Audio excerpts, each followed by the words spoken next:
into session. Please stand and join me in saying the Pledge of Allegiance. Pledge allegiance to the flag of the United States of America and to the republic for which it stands, one nation, under God, indivisible, with liberty and justice for all.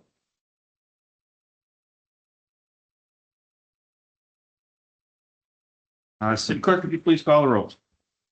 Mayor Whitman, Here. Alderman Detweiler is absent. Alderman Gettemeyer. Here. Alderman Johnston. Present. Alderman Nay. Here. Alderman Waters. Here. Alderman Wilson is also absent. Quorum is present. Okay. First item up for this evening is the consent agenda. Are there any items from the consent agenda that the board would wish to discuss? Any discussion? None heard? Motion. Motion to approve consent agenda. Motion by Mark, Second. second by Laura. All in favor? Aye. Any opposed? Consent agenda is approved. Okay, next up is public comment, public hearing. Before we move forward, I'd like to remind some folks in recognition of the value of public comment on city issues and the importance of allowing members of the public to express themselves on matters of community interest. The Board of Aldermen invites residents and other interested parties to speak. Anyone wishing to speak before the board, we request that you please submit a completed speaker form to the city clerk prior to the start of the meeting. Once your name is called, please approach the podium. To make certain that all interested parties have an opportunity to speak, each speaker is limited to 3 minutes. Furthermore, no person will be permitted to speak more than once during the public hearing portion of our meeting. Please keep in mind that this is not a question and answer session and do not expect a response from your comments at this time. Okay. That being said, City Clerk, do we have anybody here for public comment? Yes. Arnie C. AC, Anasabe, Dean Off, City County Public Advocate.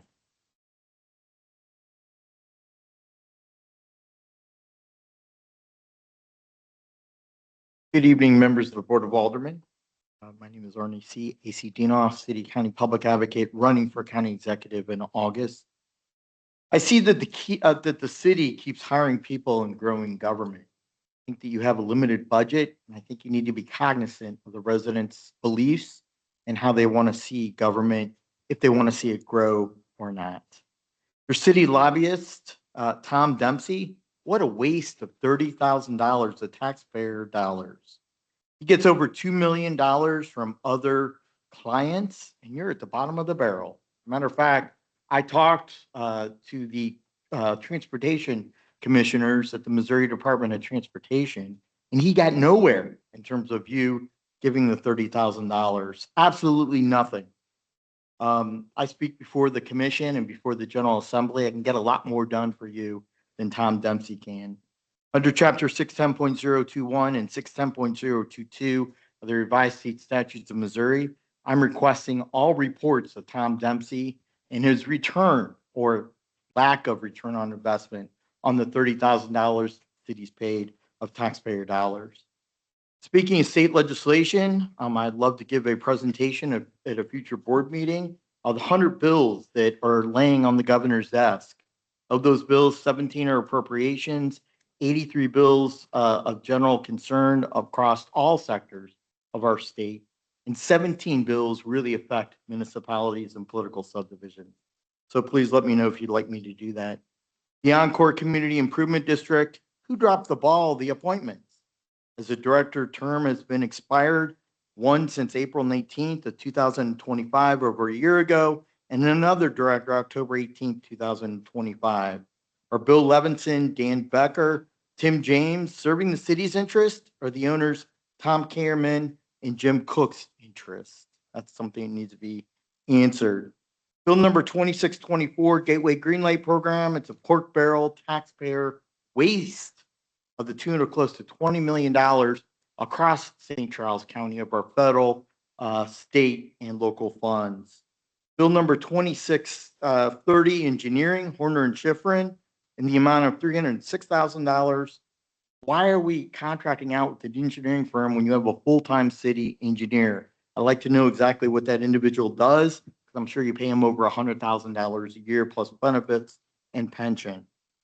Bill number 2620, on the agenda is compensation for the planning and zoning commissioners. In my opinion, it's about volunteerism, about giving back to your community, about doing the deed and the will of making sure that the city is prosperous and not having your left hand out in terms of compensation and goodies or dinners that the city has brought back to promoting its appointed officials. Thank you very much. Thank you for your time, Ms. Dino. Any other speakers? No, sir. Okay. And we have a public hearing. So, public hearing is Blue Onyx Development requesting rezoning 6.9 acres from R1A to R1D with a planned unit development with an area plan for 25-unit single-family residential development located at 2108 and 2128 Bates Road. I'd like to entertain a motion to open the public hearing. So moved. Second. Moved by Mark, second by Laura. All in favor? Aye. Any opposed? None heard? You want to do speakers first? You want to do the applicant first? Applicant? They didn't fill out a card, so Okay, so speakers? speakers.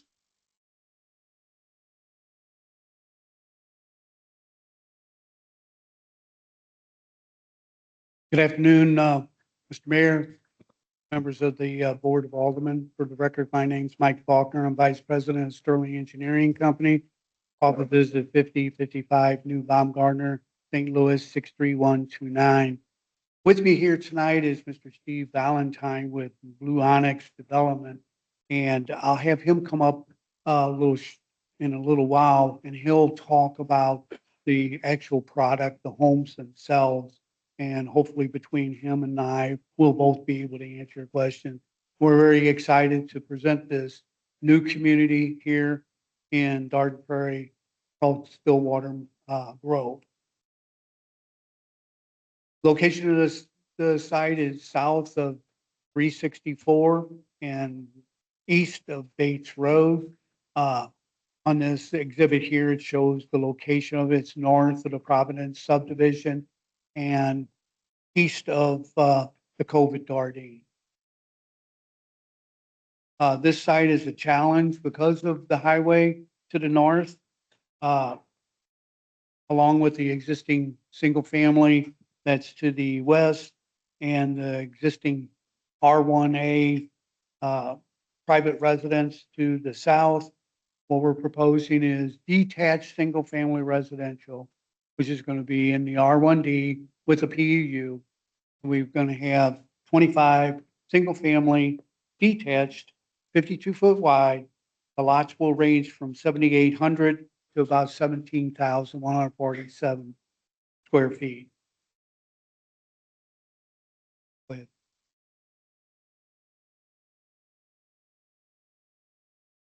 This slide here shows, oh, you can go back to the one before, I'm sorry. This site right here just shows the zoning. To the west is the COVID Dardine, it's an R1D PUD. To the south is the Providence subdivision, which is R1 PUD. And just to the south of us and to the west is a residence, single family residence that's owned R1A. This exhibit here, and I apologize, it's kind of dark, so it's kind of hard to see. But the COVID Dardine, what we wanted to do is show the COVID Dardine's at 2.3 units to the acre. The Providence development is a 3.9 units to the acre, and our development will be 3.6 acres, lots to the acre. This exhibit is our plan. We will have 25, and you can see we've got one single street that runs into a cul-de-sac. That cul-de-sac back there will meet the IFC Appendix D in the fire code, which it'll be 96-foot diameter for fire trucks to be able to make that turnaround. It will also be large enough that bus could turn around, but the school district prohibits anybody from going, their buses from going down in individual subdivision. We'll also have a small little bubble at the front of the development. We'll have a landscape center island in there to try and break up the concrete. Uh, Some of the things about this development, our streets will be private. We're proposing private streets. So there will be no snow removal by the city. There'll be no maintenance by the city for the streets. The streets will be private and be controlled by the HOA. Also, we'll have sidewalks on both sides of the street and around that cul-de-sac and the cul-de-sac up in front. We'll also have a sidewalk that will run at the end of that stub that will go over, thank you, Matt, will go over and tie into the Twin Chimneys Elementary School. So to provide safe pedestrian traffic for the residents and for the kids who will be going to the Twin Chimneys School. This drawing here is our actual site plan. And one of the things I want to point out, and it's really kind of hard, but just to the north or the top of the page. And Matt, if you could work that area right there is the existing MoDOT detention base. Now, I wanted to point that out because that detention basin, there's a storm sewer that where Matt's cursor is that comes across the highway and discharges in the right of way, but it comes down through and into that drainage way that runs through the adjoining properties to the south. And I wanted to point that out because Blue Onyx had a town hall meeting here, May 1st, here at the hall with a lot of the surrounding neighbors in the community. And what that purpose of that meeting was is to talk with the residents and find out what is some of the main concerns that the residents have. And out of that, we've got two items. Number one was stormwater, which was the biggest one. The other one had to do with the sanitary sewer connection. So I wanted to leave this up because we're providing stormwater management on the site, but we have no control over MoDOT. So what we've been doing, we have mentioned to Planning and Zoning Commission that we would reach out to MoDOT to try and explore to see if there's something we could do to help the storm issues that are there today. We were successful in meeting with MoDOT yesterday and talking with the area engineer. And the area engineer had said he was surprised to understand that there's that much erosion that's happening to the south of us. So with us also on that call was your city engineer was there also, so he could hear firsthand from MoDOT what the results of that meeting is MoDOT is going to take and look at, they're going to have their engineers study their storm system up there and look at the drainage area through there to see and let us know what, if anything, we can do to try and help the situation. One of the things that we proposed is in that detention basin is seeing if there was something we could do to the outfall structure, to raise that outfall structure to create more volume there, to hold more water back, to try and help the situation between that and if we're approved our detention basin, we're hopeful that that will definitely help the situation that's happening to the south of us. The other one, this slide here, what I wanted to do is in planning and zoning had mentioned that all the sidewalks were be 5 foot. We agree. It wasn't clearly shown on our plan that it was 5 foot. In fact, there was a detail that got missed and it's at 4 foot. We are definitely going to have all the sidewalks in this development will be 5 foot wide.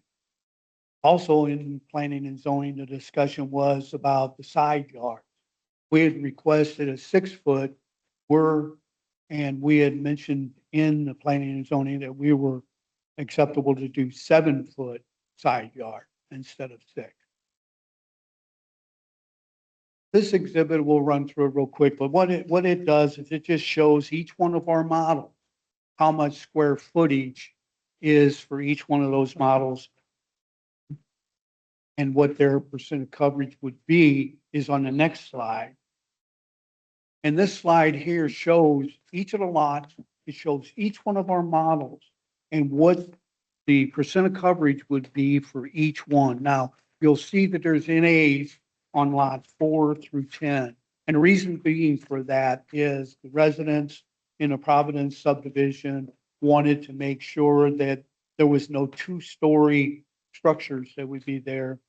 Their fears were people looking down and their privacy would be messed with. So we decided to, yes, in planning zone, we agreed that we would not have any two-story models or story and a half. So those models, 4 through 10. Is that the second thing you got from the town hall? No, there was one more. Okay. I'll get to that. But yes, this was one of the things early on that we had heard from the residents that of Providence. They wanted to make sure that there was nobody that could look down into them. Understood. Thanks. So if you could go on, Matt, to the next one. This next slide, I won't dwell on this, but this just shows you what the Providence subdivision is, what their percent of coverage on each of their lots are. So you can see that some of these units are up in the 50s as far as percent of coverage. Now, that development was an approved PUD, which allowed them to deviate above the 30%. But we was just wanted to show what those percentages were of those units that back up to it. Now this, Mayor, is the second thing that was brought up, and it's really kind of hard, and I apologize for that. Where Matt has his cursor is where our sanitary sewer connection will be. The residents in that resident there and some of the others were concerned of what that was going to look like. We do have existing easements that were recorded in the Providence subdivision, but that manhole there, once that connection is made, we will return that area back to its original condition as much as practical. And as you are aware, the city will hold escrows to make sure that that is returned as close to practical back to its original condition. So the concern is that we would just go in there and just tear up the area and just leave it that way. We will not. It will be put back as close as possible.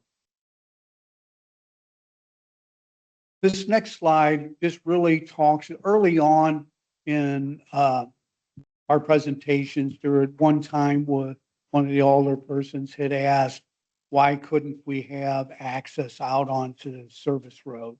This property has deed restricted, and those red, I apologize, those red is actually says it's no access allowed. That was something that MoDOT did. This was originally one large piece of ground before 364 came through. When 364 came through, they purchased that area and then deed restricted that location there as to prohibit any access, because there was some question, why couldn't we gain access? And that's the reason why. Go on to the next one.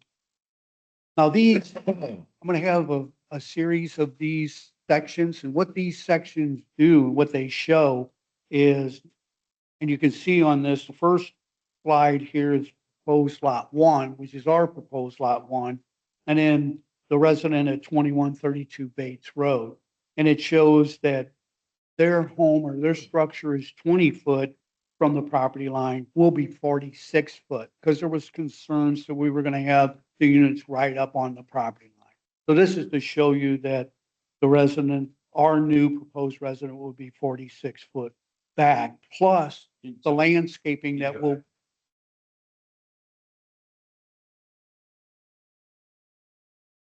Plus, we will be providing a landscape buffer along through there where Matt has his cursor, but there will also be just from that area on will be a 6-foot high site-proof fence. Again, that was something else that the residents had asked for, is to try and help block the visual. If you go to the next one, Matt.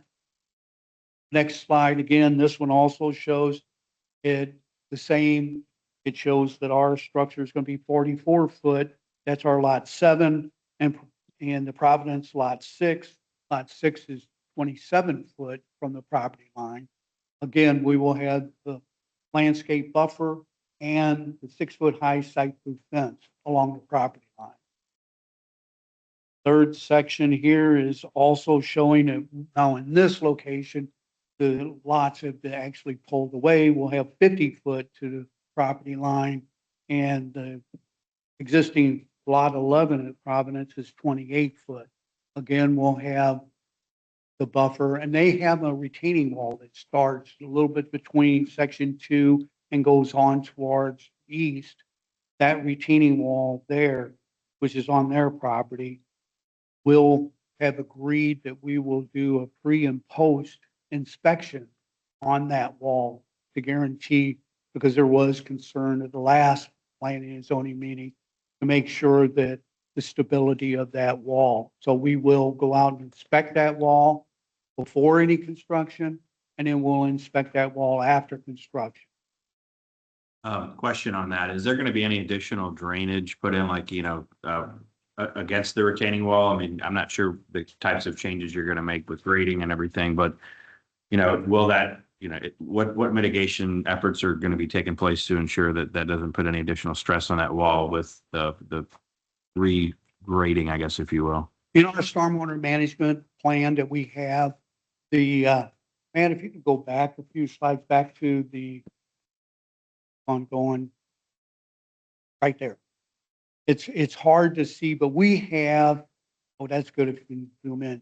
We have, number one is we're going to create a swale along the rear of all of those units there, and we will install a underground stormwater system that will pick up all of that water. And really what happens, just to show the impact, there's going to be a great reduction, because right now, all the water that these folks in Providence is experiencing today is running overland. Mhm. We'll be picking that water up and piping it underground to our stormwater basin in the middle of the site. So we will actually be taking water Improve that the longevity they're of experiencing today away from them and putting it in an underground system. Thanks.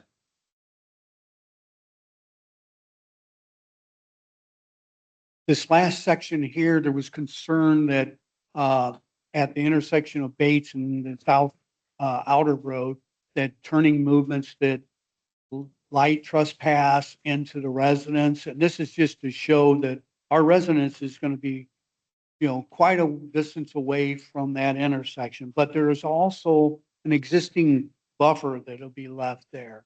So there's existing trees, plus we sit considerably below.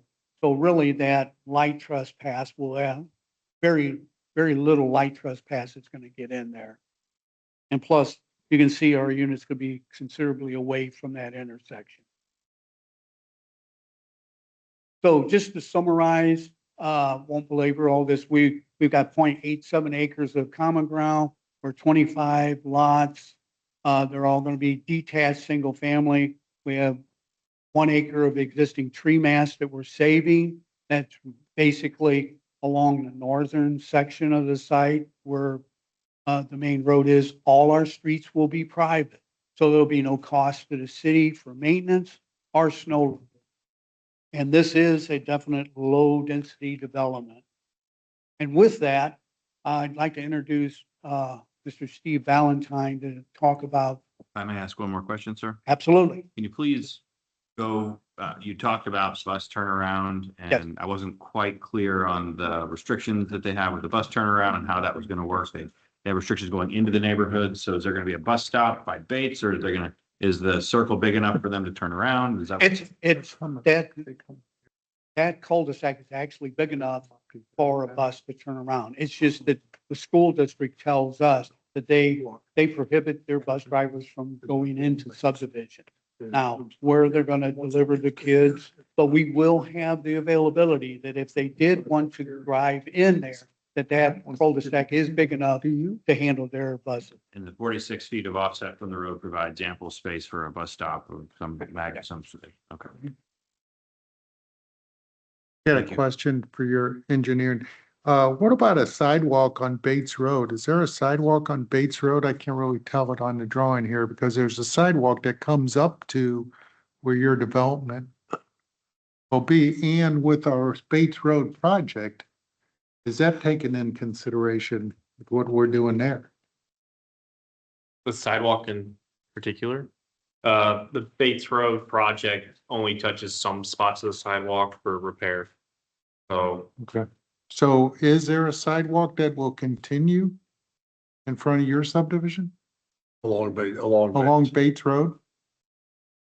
Well, there is a sidewalk partly there, but Yeah, but as far as, your staff and your consultant, no one had said anything about extending a sidewalk along Bates.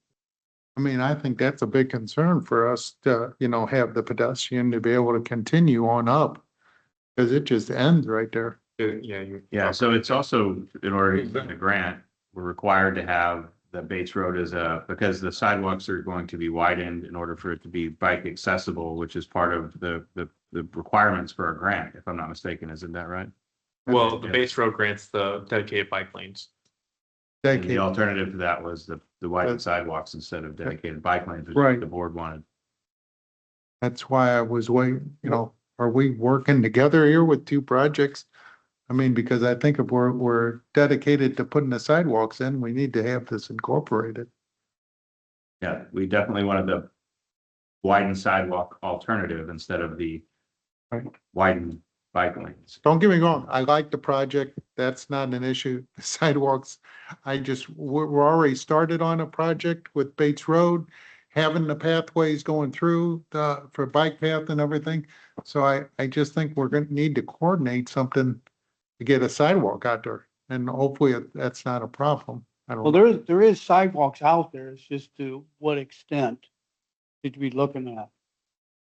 Are those sidewalks that are, let's say, from that single family home that adjoins right there up to the outer road?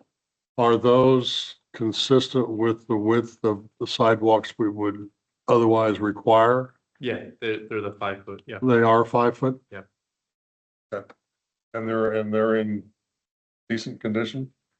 I haven't inspected them completely, but from the couple of times I've been out there to place the public hearing. They're not highly terrible used, shape. they're not highly used, I know Yeah. that, but, it's a little hard to identify them. But we just want to make sure that they're there. Yeah, we just want to make sure we got a continuous sidewalk, is you never know what's gonna happen next. And we put subdivisions in the city without putting sidewalks in, and it's caused problems. Okay. But if I could, I'd like to introduce Mr. Yeah. Steve Valentine to Thank you. talk about the homes themselves. And then here again, I'm available to answer any questions also. Can I ask some questions before he steps away? Yes. Couple, the sidewalk you said that goes off the east side to the school. Have you contacted the school? Yes, we've contacted them. We've not had haven't actually been able to discuss it with them, but we've reached out to them. Okay, you'll do that before we vote, right? Yeah, well, whether or not I can get an actual answer back from Well, I'll them. contact the school too and make sure they do. Yeah, please, if you have any trouble getting a hold of them, please let us help you in that. We will. I had a second question about the distance between the road that enters and the exit and entrance. How far is that road from the stop sign on South Outer Road? What's the distance? If I could, I'll need to look at the Okay. plan.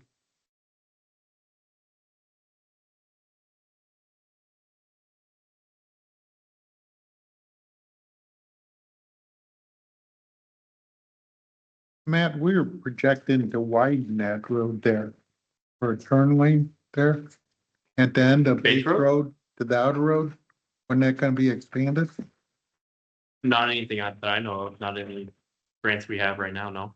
Oh, I thought that was part of the grant we have to make sure, well, I guess just to make sure there's turn. There was a lane. turn lane, yeah, just. That would be planning phase, but they would put that in. That's where they talked about Yeah, expanding Yeah, that's, the sidewalk Right. rather than doing it on the surface right. of that. that planning session, and while that be planned, will be where they make the corrections there. It's about 410 feet south of the South Ottawa. Is where Okay. our entrance is. Question about the retention basin. You're gonna be using the Providence retention basin, I understood? Putting water in there. Well, the water's going there today. What we're doing is we're going to retain that water because right now it's sheet flowing down into their basin. What we're going to do is trap that water and hold it back in our Main, main retention basin, one in the middle of the lot. No, it would be in the far east side. That little spot right there, there'll be a detention basin there, and that detention basin, right now, that water goes down into the Providence piping and goes into their detention basin. We're going to detain our differential runoff in that small basin because of the impervious area that we're putting in that little watershed. Okay, so you're gonna be adding a little water to their retention basin. We're not Am I adding correct? any water. We're gonna hold. Do you think that little retention basin will hold that water that comes that way? Yes, for that little tributary area there, yes. I see. Okay, question about the side lot setbacks. You said 7 feet, 7 feet from the structure to the property line? Correct. So it'll be 14 foot between buildings.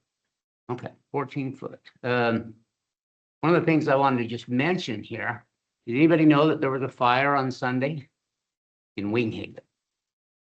Which is approximately a half a mile from your lot, your site. The fire started in one house and spread to the other house, the next door neighbor's house. Their separation of the buildings was 15 feet. And now both homes are uninhabitable. So is 7 feet gonna be big enough? Yeah. Well, okay, 14 feet. Is that gonna be big enough? This has proven that 15 feet was not.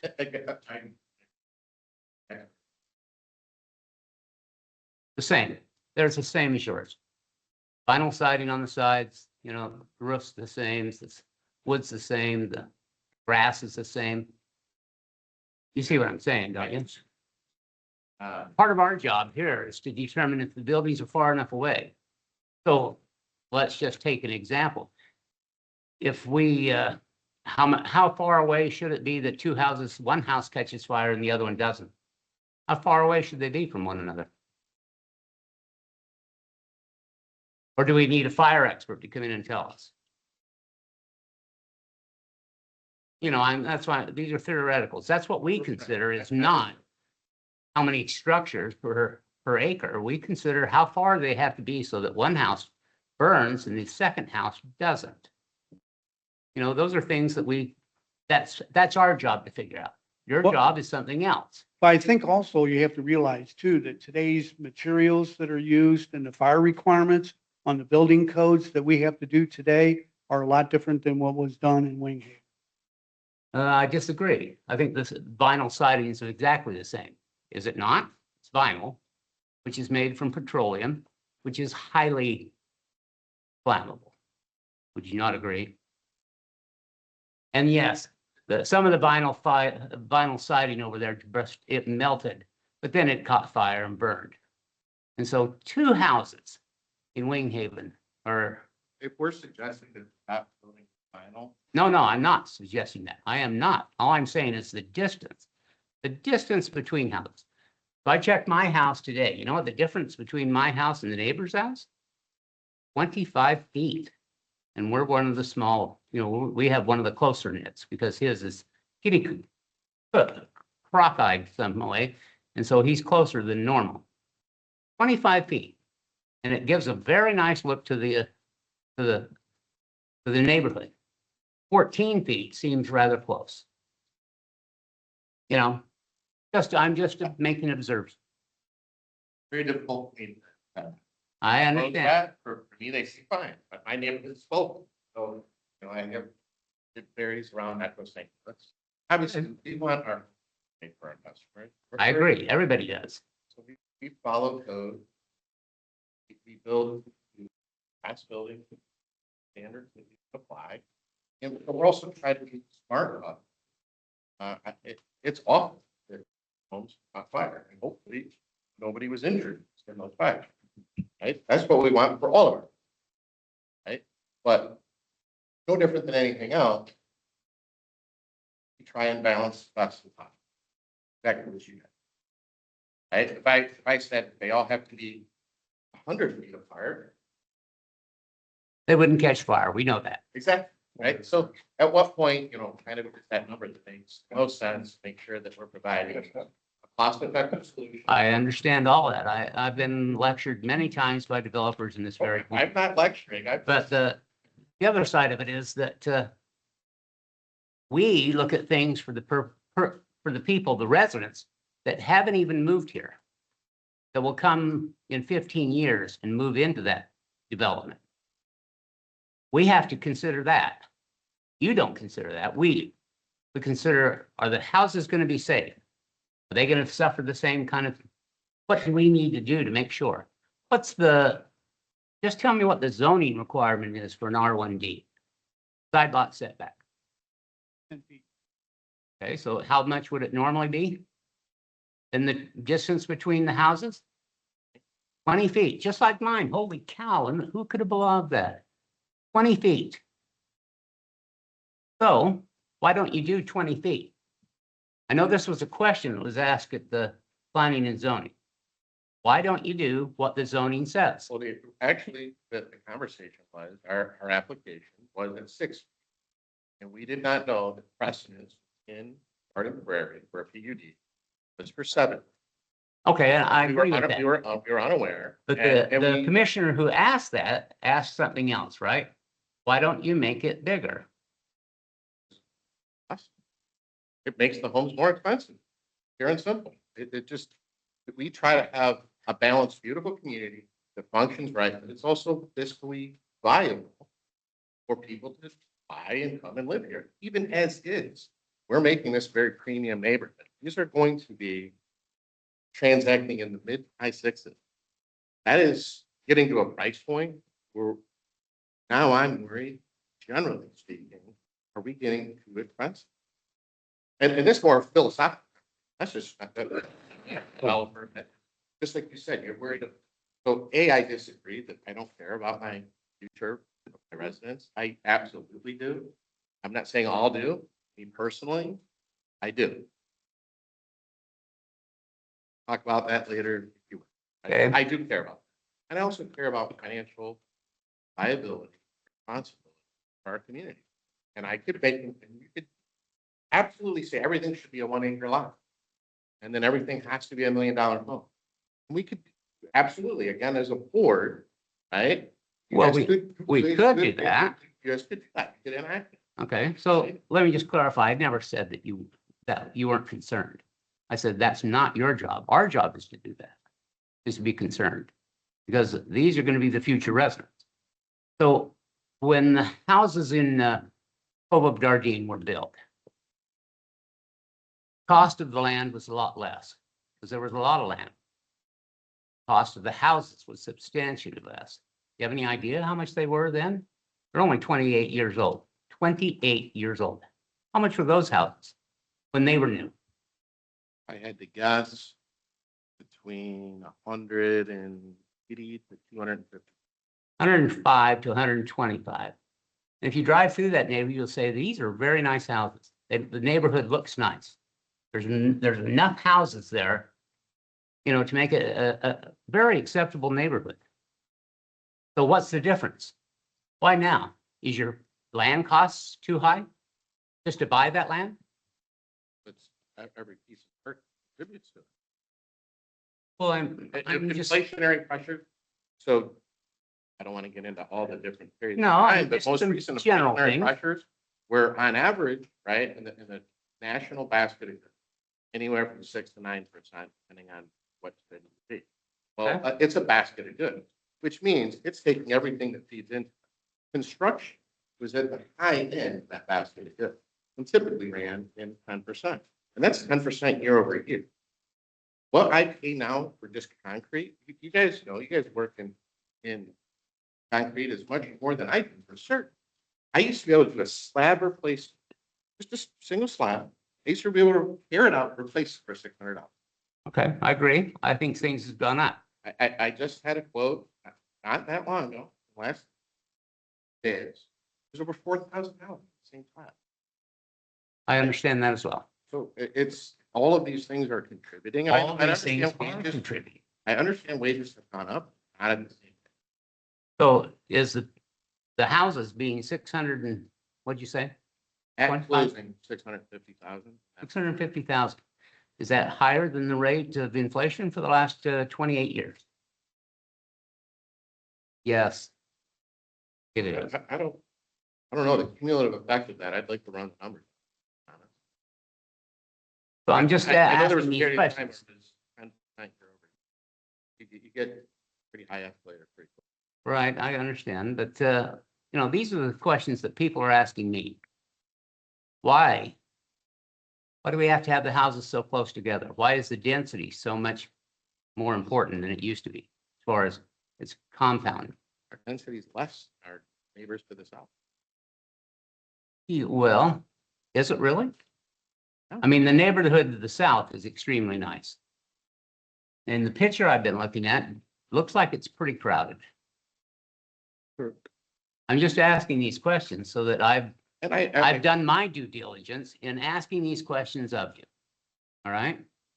So, Alderman, they're all very good questions. This was a lot of the stuff, quite honestly, that I talked about with the residents at town hall. Same conversation. And even more broad, right? Because we got into the fences and the retaining wall and so on. We got into all of them. And one of them, to be fair, was, right, on value, right? But at 650, I promise I'm helping the equity of everybody who lives in that area.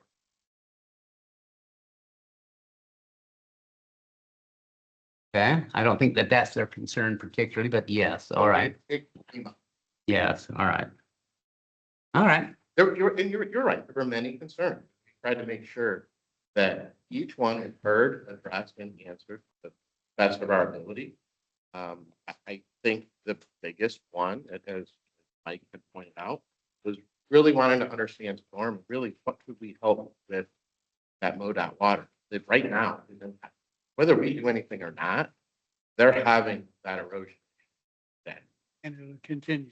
And so, as Mike pointed out, we're trying to work with the city and be a responsible neighbor. I committed to that we would do, and we are doing. I commend you for that. I really do. I think those are all good.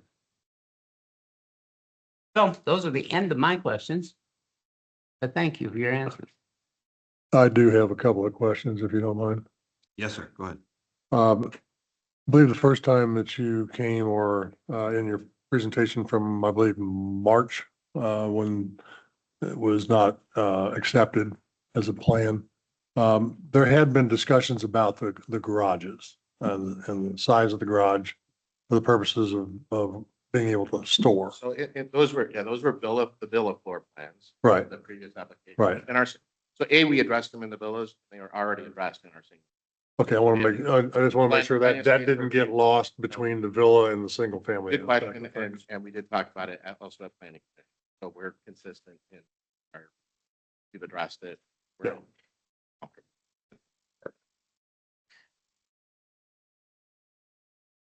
More questions? Okay. So in part of previous presentations, there were many questions from board members, commission members, as well as the public about what do you plan on building here? What experience do you have? What does your team look like? And so I want to make sure that we much more comprehensively answered those questions this go around. Because admittedly, last time they might not have been ideal responses. So the next several pages, and I can stop at any point. Not only do we have examples, renderings of all of the single family floor plans, different elevational types, different color scheme. All of these will be available. And then following the colored renderings are black and white photos just to identify the particular materials that are being used. on that exterior. So anybody who has a question on a floor plan can certainly talk, but I also have our architect here with us as well. What kind of roofs are gonna be on those flat roofs? Just- I mean, is it gonna be shingle then, or what kind of roofs are they? Shingle, okay.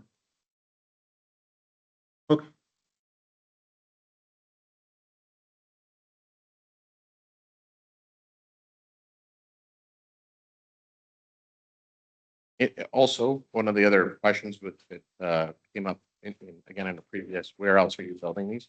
These particular plans, this will actually not be the first use for these floor plans.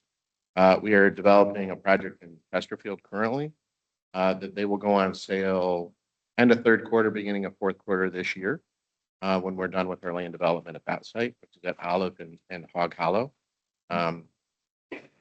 So these floor plans will actually be able to put eyes on them here, end of this year, first part of next year.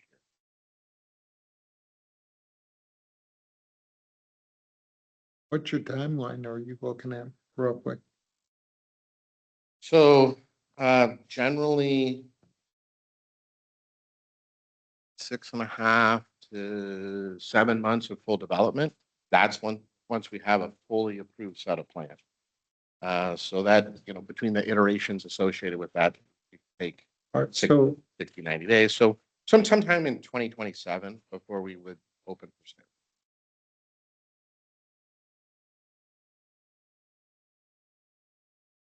The density, or just to be clear and understanding, your development there in Chesterfield, is that going in where that old nursing home used to be? It was, I think it was a nursing home. But Yeah, yeah, correct. It's on the north side of Olive. Yeah. Correct, correct. Can you share with us what the density of that development will be? So that development has gone through a lot of iterations, quite honestly. There's some geotechnical issues there, both from a soil stability, from a ravine perspective, and then also just from a grading perspective. The site was about 210,000 yards heavy, which it means two things for everybody outside of development. It costs a lot of money to get it out of there, roughly $2 to $2.5 million. And equally as important, it's a ton of heavy truck going in and out, because each truck roughly, they're a 10-yard truck.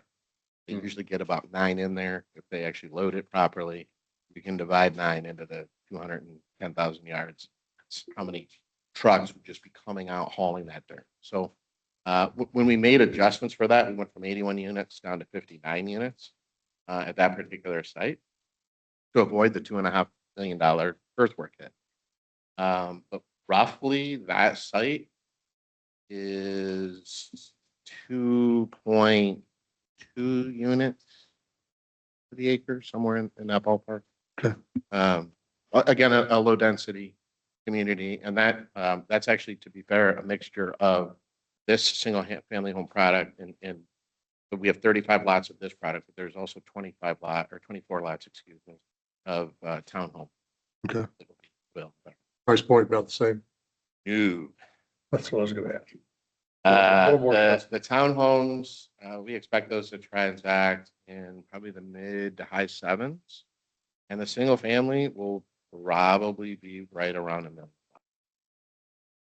Or similar home with a similar structure that we're putting, that you're proposing for here. Okay. And again, back to Alderman Hayes' point, as far as just the cost of the raw land purchase. So development costs, development costs are kind of roads, but raw land. Okay, thank you. One of the things that you was asked before in the planning and zoning was noise barriers. And it was discussed that noise barriers are the approval of the state. Right? State transportation, MoDOT. Yeah, determines if you're where actually noise putting up, barriers are put up a where noise barrier. They won't be placed there because these are built after the road was put in. That's their policy. And that's what we found out with the MoDOT. Could you do us a favor and tell the people that buy the houses that there won't be any noise barriers provided by the city, so don't come calling. Because I'm very happy to do that. we can't afford to do that now, so. But thanks. Look, again, I can't speak for all developers. I'm a big believer in disclosure. Believe it or not, I mean, we've built next to rail lines. You would think it's intuitive that a train is gonna go down those tracks, but we put it in a disclosure and we scream it from the rooftops before anybody writes a contract. It's always eyes wide open is always the best policy, because then we don't get into issues downstream. I appreciate you get the phone calls, but we do as well. And I don't like ever selling a home, canceling a contract, or even worse, selling a home and then canceling a sale when I'm already mid-construction, because we didn't properly disclose what that environment was going to look. So we make sure our site maps, our landscape maps, every single detail that could impact that family living there is summarized, bulleted for our sales team, so that every person who buys is very familiar with what the end product's going to look like, how it's going to function. But we talked about private roads here, right? Not very common in a lot of parts of St. Charles. We had heard again earlier that there were some concerns about the cost of this project. Well, one of the easiest ways to make a project positive performing is whatever that tax base is and whatever the ancillary spend is, offset it with no cost. Well, if I take away snow removal and street maintenance, put it into the HOA, which also means, just to be fair, right? When I say put in the HOA, I know for a good period of time, that means me. There aren't any residents, or there certainly aren't enough residents to carry the burden of that. So that's actually us saying we will take care of that until it's a fully sold out and operational community, and they've got an adequate reserve and can function properly. What do you think the cost of the HOA to maintain all that will be? So we have not put budgets together yet, but my guess is, because it's not just the roads and the snow, Right, right? That they've got some The pretty maintenance. they got some pretty healthy basins, pretty healthy landscape. Now, a lot of the landscape, to be fair, is actually on some of the residents' lots, especially like, up in the corner up there where we're Right. trying to fill in some tree gaps, because we want to make sure we have a very cohesive tree barrier surrounding this entire property. So I hope that is reflected here and you can kind of see the plantings we've got going on. But those will actually fall into the homeowner who owns that lot. And that gets back to Alderman Dane's point of making sure you disclose, like, here's the lot you're buying. These are your trees. You have to take care of these. Here's your drainage swale. You can't go destroy it is performing a function. So we have to go to great lengths to make sure we fully educate our buyers on that stuff. But if I had to guess, they're not going to be low dues, even without amenities, which a lot of times is what really runs costs up on things, quite honestly. But you're probably looking at 500 to 600.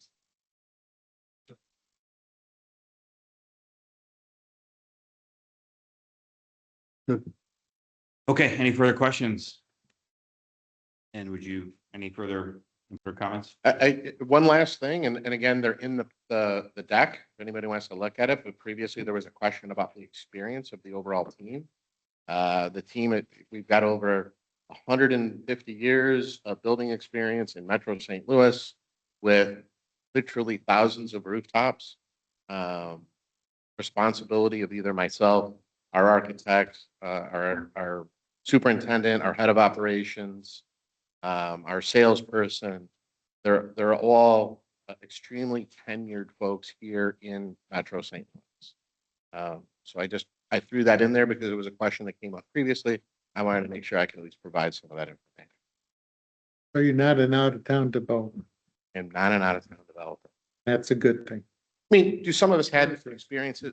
We do have some experience out of town. Heck, I did automotive for a while. I got some experience overseas, but all of that experience that I referenced in home building here in Metro State. Thank you, Mr. Valentine. Thank you. I appreciate it. Thank you, Mr. Faulkner. Thank you. At this point in time, I'd like to invite any members of the public forward who would wish to speak. Do we have anybody from the public who would wish to speak? We do. Arnie, CAC, Honest Abe, Dinoff, City County Public Advocate.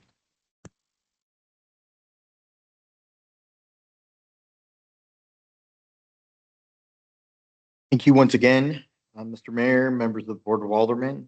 I'm not opposed to developing this property into residential, but I am opposed to granting a PUD, a plain unit development, because I believe that the auspice or the minimum requirements were not met.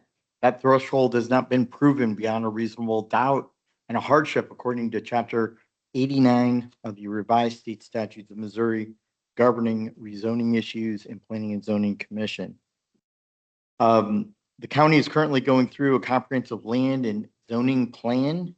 And I would ask that the city be part of that, and especially with the unincorporated lots that are close proximity. On December 17th, 2025, just a mere 5 months ago, there was a denial of the Board of Aldermen. And my understanding, according to state law and the codified city code, the developer or the applicant can't apply for another application of rezoning or another plan for 1 year. And I believe that they have to have substantial difference of the development and how it's outlaid. In this case, they've only reduced the property by 3 lots. In my opinion, it's way overcrowded, the property. There's no hardship that has been presented for the use of a PUD. I would ask that you send this back to Planning and Zoning Commission with a recommendation of a straight R1 residential planning development that would ensure adherence to the codified code for all the setbacks that were discussed a little bit ago. This would also protect all the current adjoining properties around this current application. Let's see here. The parking spaces, the trees, I believe have been addressed.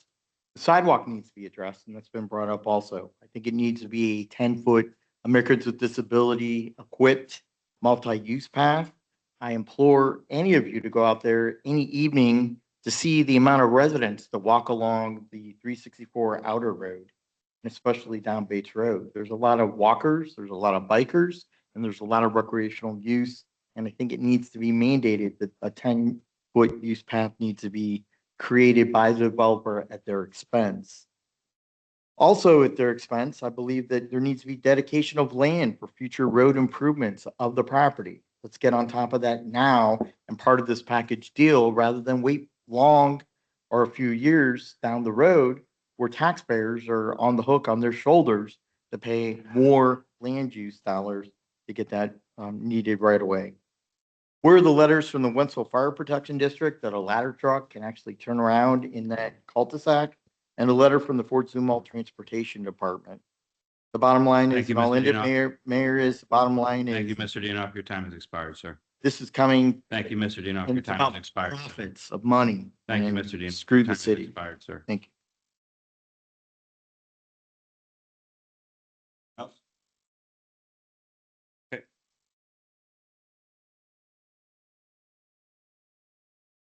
Okay, that's this point, there's no further members of the public who'd like to speak on this. I would entertain a motion to close this public hearing for Blue Onyx Development. No move. Moved by Mark, second by Laura, all in favor? Aye. Any opposed? None heard. Okay. Next up, we have a motion, or we have a public hearing for Missouri Siding is requesting a rezoning from R1B to C1 for 2355 Post Road. Entertain a motion to open the public hearing for this. No move. Moved by Mark, second by Laura, all in favor? Aye. Any opposed? None heard. The public hearing is open. Do we have, no, this is just applicant. Thank you guys for your time. Yeah, so what we're doing Please is, tell us who you are, sir. I'm Dan Moyers. Okay. So I am, trying to, rezone it, like you said, to a C1. We're a small little business, and that's all we are. We do new construction. And we're just using it as an office space and, you know, a little bit of a living space for our nephew. But that's literally all we're doing. We don't store any materials there. We don't store ladders or anything like that. No deliveries, no nothing. It's literally just a secretary, one other person, and a couple guys in and out just to grab things or go through reports. That's literally all we do. We've beautified the place better than it was. We redid all the siding. We put new gravel down. We plan on doing landscaping. You know, we plan on making it a lot better than what it was. And that's all we're trying to do. So I'd love to have any questions. I'd love to be able to answer whatever you guys, you know, have. Any questions from the board? Okay. I have a question. Okay. Did you know that it should have been rezoned when you bought it? Because we normally you don't flip something from residential to commercial. We did not. I did not. It was gonna be both bulldozed down and built a you know, a house on, and then we ended up buying it, and then, you know, we thought we could make it a lot better lot and you know, use it for our office space.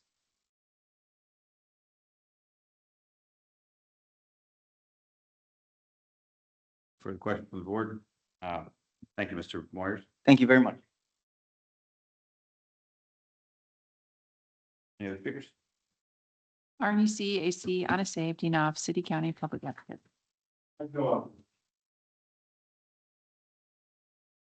Like Mr. Uniff is declining his position to speak. Anybody else wish to speak on this? Anybody from the public? No, sir. Okay.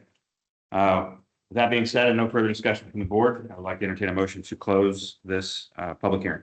So move. Second. Moved by Mark, second by Laura, all in favor? Aye. Any opposed? Unheard. Motion. Okay. That public hearing is closed, and we have our third public hearing for the evening. City Attorney, you please read this public hearing by title only for the first time. My throat's getting, we can drink water.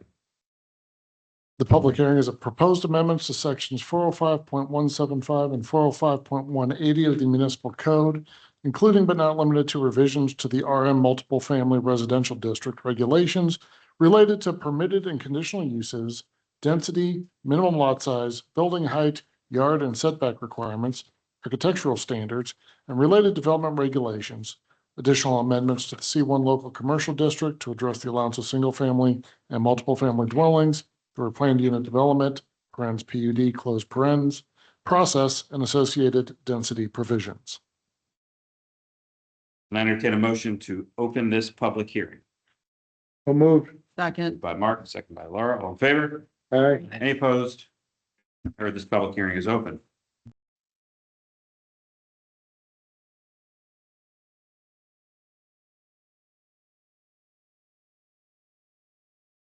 Administrator, are you planning to speak at this? I certainly can. So in July of 25, the city, on recommendation from Planning and Zoning, implemented a moratorium on multifamily dwellings in the city of Dardenne Prairie for the purpose of studying and reviewing concerns from citizens related to multifamily dwellings and any code changes that could be put in place to address those concerns specifically. The Planning and Zoning Commission has spent 6 months reviewing various pieces of data related to multifamily dwellings in Dardenne Prairie and had a joint meeting with the board to discuss these proposed code amendments. They come to the board with a recommendation, a favorable recommendation from Planning and Zoning.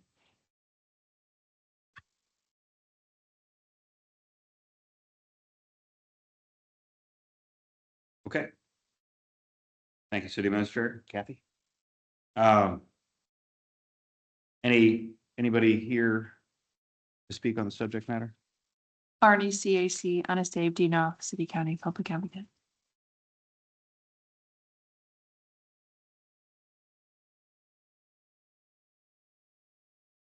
Thank you very much, Mr. Mayor, members of the Board of Aldermen. This ordinance is very much needed to update the sections of the codified code to ensure what happened at Feisey Road and Bryan Road never happens again in this city. I'm astonished about what happened. The election results speak for themselves about what happened. This code makes sure that there are certain setbacks, like we talked about the previous development, that certain setbacks are required and adhered to.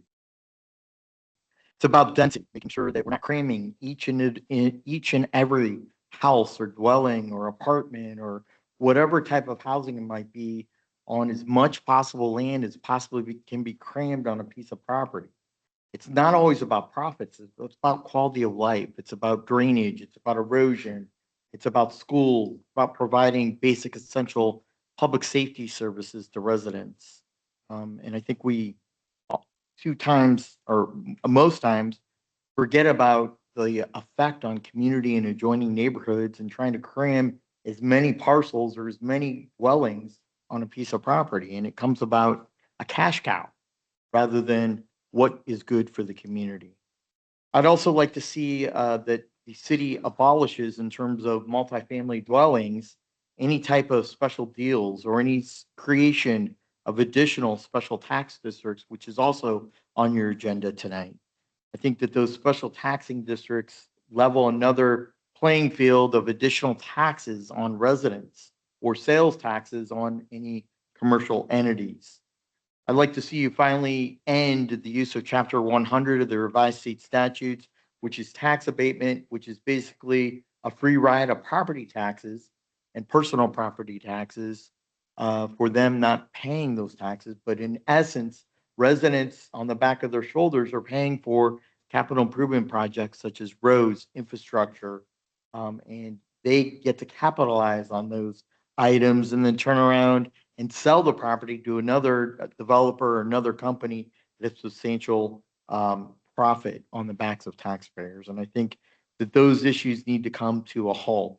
After review of the ordinance and the review of the modifications to sections 405.175 and 405.180, hopefully this never, ever happens again to the city of Darden Prairie. Thank you, Mr. Mayor. Thank you, Mr. Dinoff. No other speakers, sir? Okay, no other speakers, any commentary from the board? Unheard. I'd like to entertain a motion to close this public hearing. So moved. Second. Moved by Mark, second by Laura, all in favor? Aye. Opposed? Unheard. You guys have it. On to new business. First up, item number 1 is bill number 2621. City Attorney, would you please read bill 2621 by title only for the first time? Oh, sorry. Well, it's been a long meeting, folks.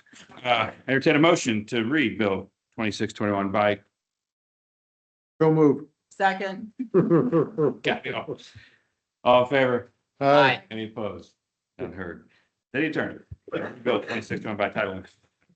Bill number 26-21, an ordinance of the city of Darden Prairie, Missouri, approving the rezoning of certain real property located at 2108 and 2128 Bates Road from R1A Single Family Residential District to R1D Single Family Residential District, Planned Unit Development, PUD, and approving an area plan with conditions for the same.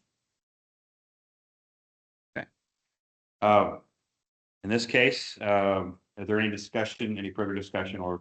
Yes, I would really like for the engineer to get with the developer and figure out what the situation is with the sidewalk along Bates Road. And bring it back before our second reading. Matt? Thank you. Any further discussion?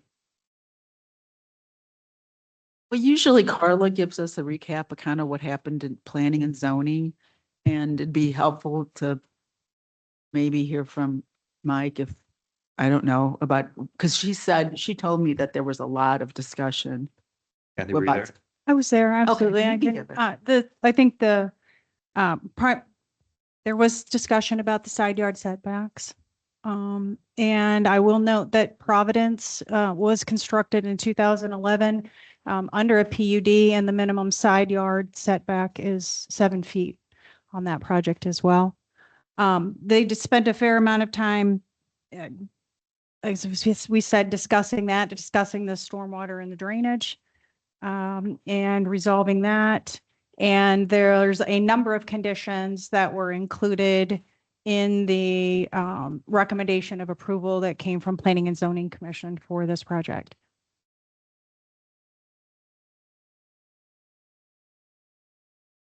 Thank you. Thank you, Kathy. Excellent point.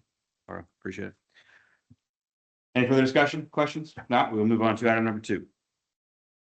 Item number 2 on the new business, bill number 2622. Can I entertain a motion for the first reading of bill 2622 by title only? So moved. Second. By Mark, second by Laura. All in favor? Aye. Any opposed? None heard. City Attorney, please read bill 2622 by title only for the first time. Bill number 26-22, an ordinance of the city of Dardenne Prairie, Missouri, approving a rezoning request for 2355 Post Road from R1B Single Family Residential District to C1 Local Commercial District. Any further discussion on bill number 2622? None heard. For discussion, we'll move on to item number 3, which is bill number 2623. Can I entertain a motion for the first reading of bill 2623 by title only? So moved. Second. Moved by Mark, second by Laura. All in favor? Aye. Any opposed? Unheard. City Attorney, please read bill 2623 by title only for the first time. Bill number 26-23, an ordinance of the city of Dardenne Prairie, Missouri, amending various provisions of sections 450.175 and 405.180 regarding multiple family dwellings. Further discussion? Unheard. There are no further comments or no comments on item number 3. We will move to item number 4. And I would like to note that item number 4, 5, 6, 7, 8, 9, and 10 are all being requested for 2 readings. Correct.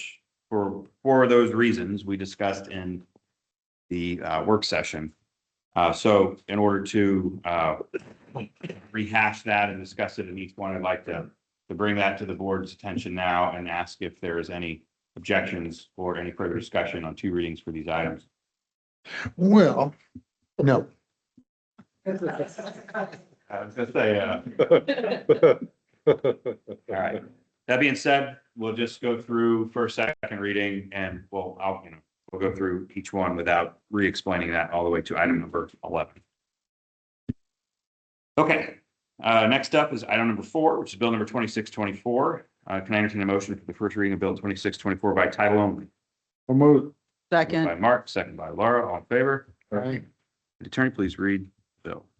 Bill number 26-24, an ordinance of the city of Dardenne Prairie, Missouri, authorizing the city administrator to execute the second amended intergovernmental agreement for the management of the Gateway Green Light Program, St. Charles County. Any discussion on 2624? For discussion, entertain a motion to read the second reading of bill 2624 by title only. So moved. Second. Moved by Mark, second by Laura. All in favor? Aye. Aye. City Attorney? Bill number 26-24, an ordinance of the city of Dardenne Prairie, Missouri, authorizing the city administrator to execute the second amended intergovernmental agreement for the management of the Gateway Green Light Program, St. Charles County. Any further discussion? Move for a roll call vote, bill 2624. Motion for roll call vote. By Mark, Second. second by Laura. All in favor? Aye. The clerk, please call the roll. Alderman Nay, Aye. Alderman Johnson, Aye. Alderman Gettemeyer, Aye. Alderman Waters. Aye. 4 yeas. Bill number 2624 becomes ordinance number 2415. I now declare Bill 2624, ordinance number 2415. On to item number 5, Bill 2625. Entertain a motion to read Bill 2625 by title only for the first time. So moved. Second. By Mark, second by Laura. All in favor? Aye. Any opposed? None heard. City Attorney. Bill number 26-25, an ordinance of the city of Darden Prairie, Missouri, authorizing the city administrator to negotiate and execute a deposit agreement guaranteeing tree preservation and reforestation improvements with cash by and between the city and Condos at Town Center, Inc. for the Condos at Town Center development. Any further discussion from the board? None heard. Motion to read Bill 2625 for a second time by title only. Motion by Mark, Thank you. Second. second by Laura. All in favor? Aye. Any opposed? None heard. City Attorney. Bill number 26-25, an ordinance of the city of Darden Prairie, Missouri, authorizing the city administrator to negotiate and execute a deposit agreement guaranteeing tree preservation and reforestation improvements with cash by and between the city and Condos at Town Center, Inc. for the Condos at Town Center development. Further discussion? Move for a roll call vote. Motion for roll call vote by Mark, Second. second by Laura. All in favor? Aye. City Clerk, please call the roll. Alderman Gettemeyer, Aye. Alderman Johnson, Aye. Alderman Nay, Aye. Alderman Waters. Aye. 4 yeas. Bill number 2625 becomes ordinance number 2416. And now declare Bill number 2625, ordinance number 2416. On to item number 6, Bill number 2626. I entertain a motion for the first reading of Bill 2626 by title only. So moved. Moved by Mark, Second. second by Laura. All in favor? Aye. Any opposed? Unheard. City Attorney. Bill number 26-26, an ordinance of the city of Darden Prairie, Missouri, authorizing the city administrator to execute a janitorial and cleaning services contract by and between the city of Darden Prairie, Missouri and Green Clean Cleaning Service, LLC, DBA Green Clean Commercial for cleaning services at City Hall. Any further discussion on Bill number 2626? Unheard. Can I entertain a motion to read Bill 2626 by title only for a second time? So moved. Second. Moved by Mark, second by Laura. All in favor? Aye. Any opposed? Unheard. City Clerk. Or City Attorney. An ordinance of the city of Darden Prairie, Missouri, authorizing the city administrator to execute a janitorial and cleaning services contract by and between the city of Darden Prairie, Missouri and Green Clean Cleaning Service, LLC, DBA Green Clean Commercial for cleaning services at City Hall. Any further discussion? Move for a roll call vote. Motion by Second. roll call vote, second by Laura. All in favor? Aye. Any opposed? City Clerk, please call the roll. Alderman Waters. Aye. Alderman Nay, Aye. Alderman Johnson, Aye. Alderman Gettemeyer. Aye. 4 yeas. Bill number 2626 becomes ordinance number 2417. Now declare Bill number 2626, ordinance number 2417. On item number 7, Bill number 2627. Can I entertain a motion to read Bill number 2627 by title only for the first time? So moved. Moved by Laura, Second. second by Mark. All in favor? Aye. Any opposed? Unheard. City Attorney. Bill number 26-27, an ordinance of the city of Darden Prairie, Missouri, authorizing the city administrator to negotiate and execute an agreement by and between St. Charles County and the city of Darden Prairie for use of St. Charles County Transportation Sales Tax Funds for Weldon Spring Road Phase 1. Any further discussion on Bill number 2627? Unheard. Motion for second reading of Bill 2627 by title only. So moved. Second. Moved by Mark, second by Laura. All in favor? Aye. Any opposed? Unheard. City Attorney. Bill number 26-27, an ordinance of the city of Darden Prairie, Missouri, authorizing the city administrator to negotiate and execute an agreement by and between St. Charles County and the city of Darden Prairie for use of St. Charles County Transportation Sales Tax Funds for Weldon Spring Road Phase 1. Any further discussion? Move for a roll call vote. Second. Motion for roll call vote by Mark, second by Laura. All in favor? Aye. Any opposed? Unheard. City Clerk. Alderman Johnson, Aye. Alderman Nay, Aye. Alderman Waters, Aye. Alderman Gettemeyer. Aye. 4 yeas. Bill number 2627 becomes ordinance number 2418. I now declare Bill number 2627, ordinance number 2418. Item number 8, Bill number 2628. Can I entertain a motion for the first reading of Bill 2628 by title only? Moved by Mark, second by Laura. All in favor? Aye. Any opposed? None heard. City Attorney. Bill number 26-28. An ordinance of the city of Dardenne Prairie, Missouri, authorizing the city administrator to negotiate and execute an agreement by and between St. Charles County and the city of Dardenne Prairie for use of St. Charles County Transportation Sales Tax Funds for Bates Road Improvements Phase 1. Any further discussion? None heard. Entertain a motion to read Bill number 2628 by title only for the second time. So moved. Second. Moved by Laura, second by Mark. All in favor? Aye. Opposed? None heard. City Attorney. Bill number 26-28. An ordinance of the city of Dardenne Prairie, Missouri, authorizing the city administrator to negotiate and execute an agreement by and between St. Charles County and the city of Dardenne Prairie for use of St. Charles County Transportation Sales Tax Funds for Bates Road Improvements Phase 1. Any further discussion? Move for a roll call vote? Motion roll call vote by Mark, second by Laura. All in favor? Aye. Any opposed? Unheard. City Clerk. Alderman Waters. Aye. Alderman Nay. Aye. Alderman Johnson. Aye. Alderman Gettemeyer. Aye. 4 yeas, bill number 2628 becomes ordinance number 2419. And now declare Bill number 2628, ordinance number 2419. On to item number 9 on the agenda. Bill number 2629. Entertain a motion to read Bill 2629 by title only for the first time. So moved. Second. Moved by Mark, second by Laura. All in favor? Aye. Opposed? Unheard. City Attorney.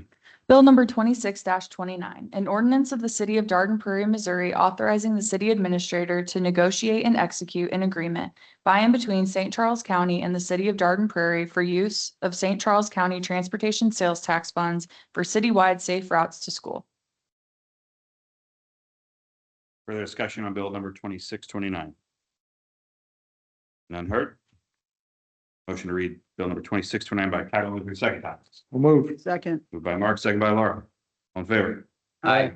Any opposed? None heard. City Attorney. Bill number 26-29, an ordinance of the city of Dardenne Prairie, Missouri, authorizing the city administrator to negotiate and execute an agreement by and between St. Charles County and the city of Dardenne Prairie for use of St. Charles County Transportation Sales Tax Funds for citywide safe routes to school. Any further discussion? Move for a roll call vote? Second. Motion for roll call vote by Mark, second by Laura. All in favor? Aye. Any opposed? None heard. City Clerk, please call the roll. Alderman Johnson. Aye. Alderman Nay. Aye. Alderman Waters. Aye. Alderman Gettemeyer. Aye. 4 yeas, bill number 2629 becomes ordinance number 2420. I now declare Bill number 2629, ordinance number 2420. On to item number 10, final item on new business. Entertain a motion for the first reading of Bill number 2630 by title only. So moved. Second. Moved by Mark, second by Laura. All in favor? Aye. Aye. Any opposed? None heard. City Attorney. Bill number 26-30, an ordinance of the city of Dardenne Prairie, Missouri, authorizing the city administrator to negotiate and execute a professional services contract by and between the city and Horner and Schifrin Incorporated for engineering services related to the Weldon Spring Road Phase 1 Improvement Project, STBG-5407623. Any discussion on item number 10? Bill number 2630. None heard. I entertain a motion to read Bill number 2630 by title only for the second time. So moved. Second. Moved by Mark, second by Laura. All in favor? Aye. Any opposed? None heard. City Attorney. Bill number 26-30, an ordinance of the city of Dardenne Prairie, Missouri, authorizing the city administrator to negotiate and execute a professional services contract by and between the city and Horner and Schifrin Incorporated for engineering services related to the Weldon Spring Road Phase 1 Improvement Project, STBG-5407623. Further discussion on Bill number 2630. Move for roll call vote? Second. Motion for roll call vote by Mark, second by Laura. All in favor? Aye. Any opposed? None heard. Declare. Alderman Gettemeyer. Aye. Alderman Johnson. Aye. Alderman Nay. Aye. Alderman Waters. Aye. 4 yeas, bill number 2630 becomes ordinance number 2421. I now declare Bill 2630, ordinance number 2421. Moving on to old business. Old business, we have bill number 2620, which was first read at the May 6, 2026 Board of Aldermen meeting. So this will be a second reading on this one. Any discussion prior to the second reading? Move to read Bill 2620 for a second time by title only. Second. Motion read for a second time by Mark, second by Laura. All in favor? Aye. Any opposed? None heard. City Attorney.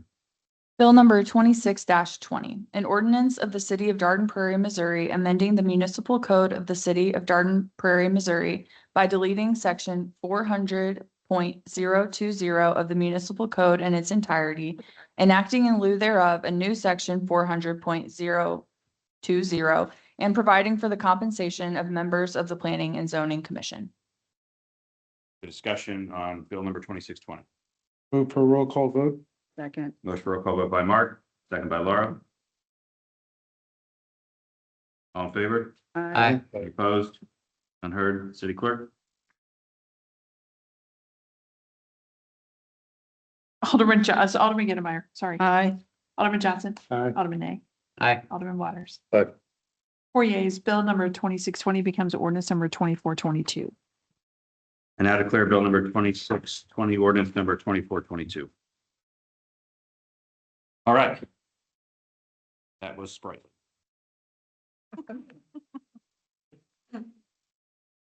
All right, officer and staff communication, city attorney. City engineer. I have nothing, Mayor. City administrator. Of course I have something. I promise to be sprightly as well. Mayor, board members, staff, residents, and those of you here in the audience this evening. As many of you know, this is my final board meeting before retirement, and I just wanted to take a few minutes to say thank you.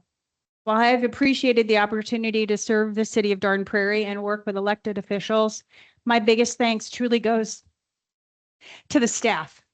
Local government work is not always easy, and much of what staff does happens behind the scenes without recognition. I have had the privilege of working alongside people who genuinely care about this community, care about the residents we serve, and consistently want to do what is best for the city. I have seen staff step up during difficult situations, take on challenges outside their normal responsibilities, and continue showing professionalism and dedication every day. Their hard work is what keeps the city moving forward, and I hope that never goes unnoticed. I am incredibly grateful for the relationships, experiences, and memories I will take with me from my time here at Dardenne Prairie. It has truly been an honor to serve this community. Thank you, and I wish the city continued success in the future.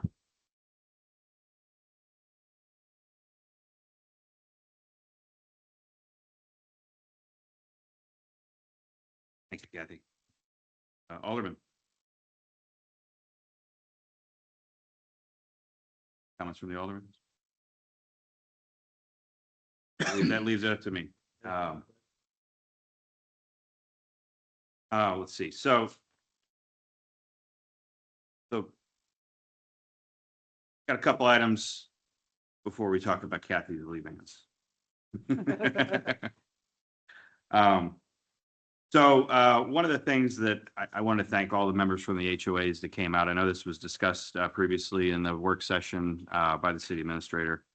But we had a great HOA dinner over at the Field to Table Institute. Got a chance to see that and what some of the things they're doing over there with the Field to Table Institute's new cafe, as well as the market that they have.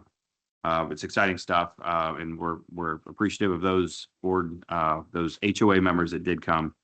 And additionally, for anybody who may not have been here during the work session, we would like to try and update that HOA trustee list. So if you're out there in the audience or you're listening online, please reach out to the city so we can make sure we got your emails up accordingly.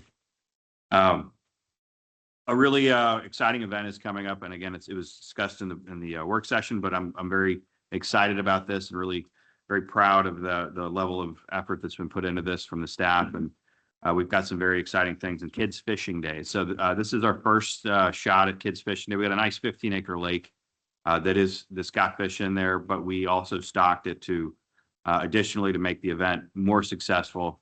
by ensuring that there are good size catfish as well as bluegill in there that will hopefully provide a very enjoyable experience for the kids that are participating in that event.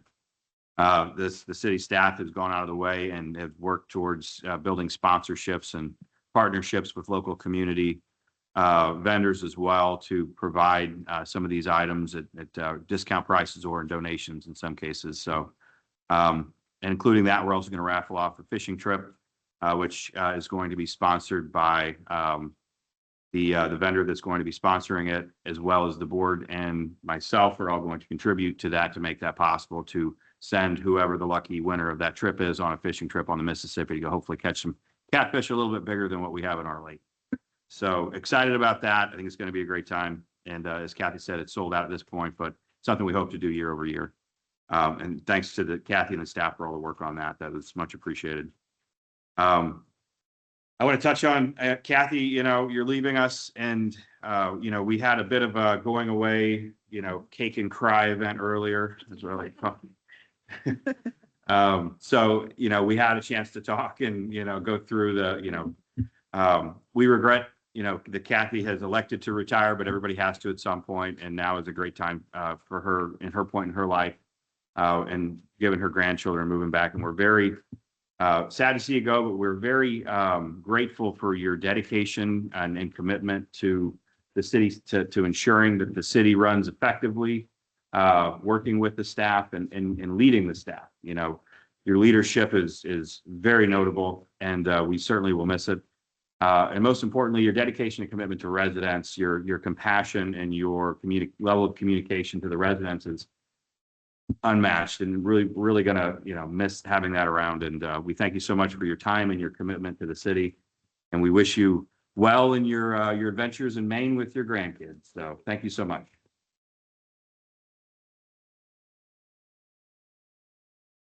So with that being said, kind of more of the formal side, we are going to welcome in the new city administrator.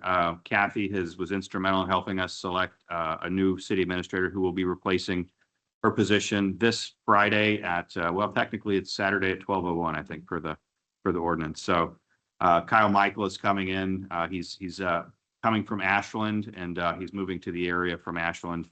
And we're very excited about him coming in and taking over and getting to know him. And we look forward to his arrival, and you'll get a chance to see him at the next meeting, if not before. So that being said, it's been a very long meeting, abnormally long, and my voice is starting to crack and go. So thank you everybody for your patience. Thank you for your time. For everybody that came up to speak, thank you for coming up and sharing your thoughts and opinions, and much appreciated to St. Charles County Police Officer Tom back there, kind of keep a check on everything and make sure we're safe. So that being said, can I entertain a motion to adjourn? So moved. Moved by Laura. Laura beat you that one. Moved by Laura, second by Mark. All in favor? Aye. Any opposed? None heard. I declare this meeting adjourned.